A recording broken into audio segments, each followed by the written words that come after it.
Well, hello. Happy Mother's Day. That's when I'm recording this. But you're probably listening to it on Monday after Mother's Day. I hope your weekend was great. Mine was, at least so far. This podcast is going to be a little different because it might be a little kindergarten, first grade level compared to the advanced stats we talk about and scheme and how the 7th round guard fits in, blah, blah, blah. You know, we get pretty deep on this. This is just real basic, and I just never heard anyone break it down this way. And it's a little bit out of sight, out of mind. Well, maybe not. But the 2024 Steelers season, there are 3 very distinct chapters. Now, you might be like, no crap, Matt. I get that. But I broke it down. And first off, I do believe that Russell Wilson would have been the opening day starter had he been healthy. So take that what you want, doesn't matter. But Justin Fields started the season. The Steelers went 4-2 in those 6 games that he started. Their opponents only scored 86 points. Offense or defensive points. Obviously, most of it's going to be on offense. Steelers just allowed 86 points in those 6 games. 14.3 points per game allowed. In those 6 games, the Steelers scored 124. Like I said, they're 4-2. They outscored their opponents. But they only scored 20.6 points a game, which isn't particularly high. For the season, just to put it in perspective, the Steelers scored 21.9 points per game, which was tied for 19th. And they allowed only 20.8, which is 7th best in the whole league. Now, in the non-Fields starting regular season games, not the playoffs, they scored 22.1 points per game, 243 points. With Wilson before the losing streak, Steelers were 6-1. Pittsburgh scored 199 points. That's 28.4 points per game. The 5-game losing streak, including the playoffs, they only scored 58 points, 11.6 points per game. After week 6, Wilson's a starter, as you know. Steelers gave up 52 points. That's 21.1. And during that 6-1 streak, when Wilson took over, 289, which is 26.2 post Fields. And only 137, or they gave up 137 points, which is 27.4 during the 5-game losing streak. I know it's a lot of information. I'll break it down easier here for you in a minute. But it's very, very clear that there are 3 extremely distinct chapters in Pittsburgh's 18-game stretch of 2024 football games. BetOnline is the world's most trusted betting platform and your number one source for all your sports betting action. With the largest selection of odds on everything from the NBA to NHL playoffs to MLB to UFC and boxing, BetOnline has you covered for all your online wagering info. In between games, head over to the BetOnline Casino with all the top Vegas-style games, including poker and live casino. BetOnline, the game starts here.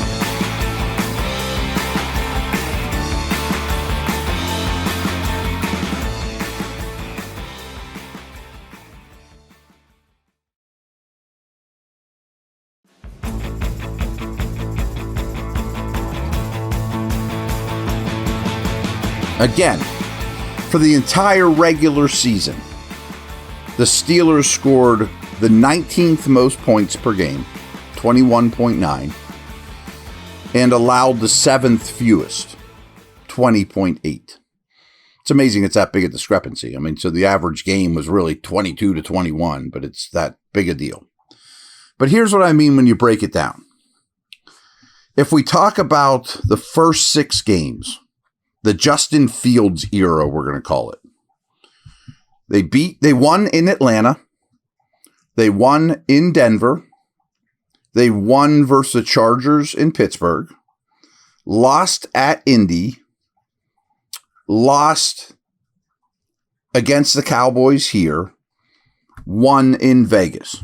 So they were 4-2 during what we're going to call the Fields era. Points for during the Fields era.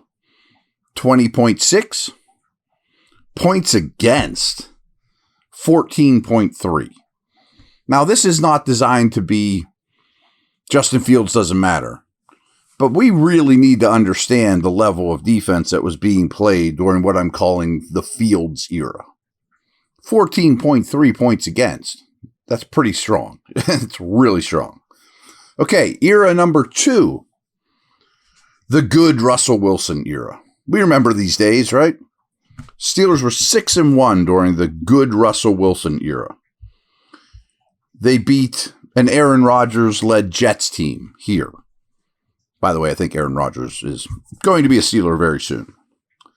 They beat a Giants team here. They went to Washington and won. Beat the Ravens here. Lost, as you remember, of course, short week, as always, in Cleveland. And then went to Cincy and won. Came back and beat the Browns here, 27-14. So that is the good Wilson era. The times were nice. You know, they were 6-1. Points for during that time. 28.4. Points against was not 14.3. It was 21.7. So think about that. I mean, at this point in the season, they are 10-3, as you remember. And they're coming off a 7-game stretch where they're outscoring their opponents 28.4 to 21.7. The good Wilson era. And then the plague hits. The dark times come. And we're going to call this the bad Wilson era. And we're going to include the playoff game. And there's 0-5 in this stretch, as you recall. At Philly. Eagles were pretty good. At Ravens. They were pretty good. Home against the Chiefs. All those in 11 days. Loss. Then they go to Cincy. Lose that one 19-17. Close game. But the Bengals aren't a pushover either.